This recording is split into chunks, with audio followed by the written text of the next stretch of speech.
कभी जिसे दुनिया शांति का प्रतीक मानती थी, वो नेपाल आज जल रहा है।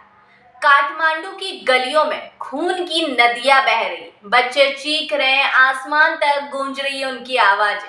पर सवाल ये नहीं है कि नेपाल जल क्यों रहा है, सवाल ये है कि कैसे वो मुल्क जो बुद्ध का देश कहलाता था, अचानक बर्बादी के मुहाने पर पहुंच गया।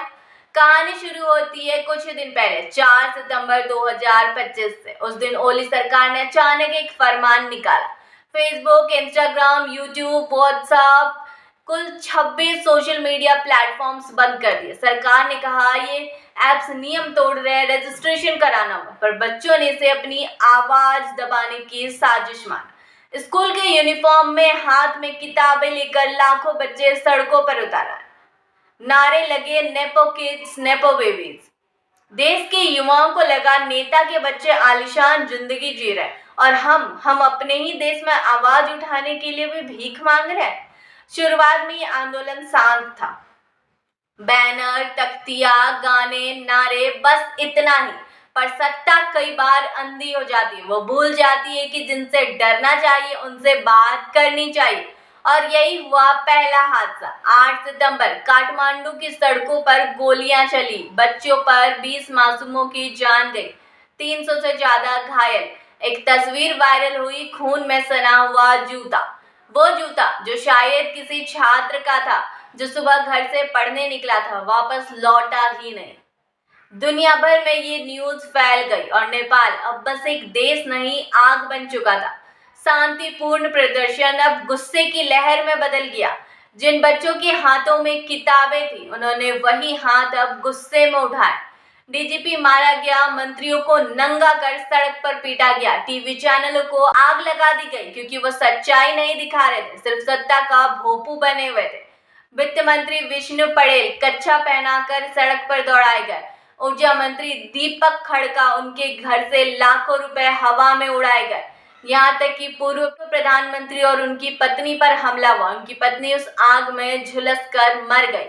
नेपाल अब सिर्फ विरोध नहीं कर रहा था, ये खूनी क्रांति बन चुकी थी। और सबसे बड़ा सवाल, क्या ये सब रुक सकता था? हाँ, अगर नेपाल के प्रधानमंत्री ओली जिद छोड़ देते, इस्तीफा दे देते, तब शायद सब कुछ थम जाता। पर उन्होंने कुर्सी पकड़े रखी। 20 मौतों के बाद भी आखिरकार सेना ने कहा पहले कुर्सी छोड़िए, फिर सुरक्षा देंगे। ओली भागे, शायद विदेश। उनका 14 साल लंबा राजनीतिक सफर ऐसे खत्म हुआ जैसे किसी ने आखिरी पन्ना फाड़ दिया। पर ये कहानी सिर्फ गोलियों और आग की नहीं है, ये कहानी है भ्रष्टाचार की, भाई भतीजावाद की, बेरोजगारी की, जो सालों से नेपाल की आत्मा को खा रही थी।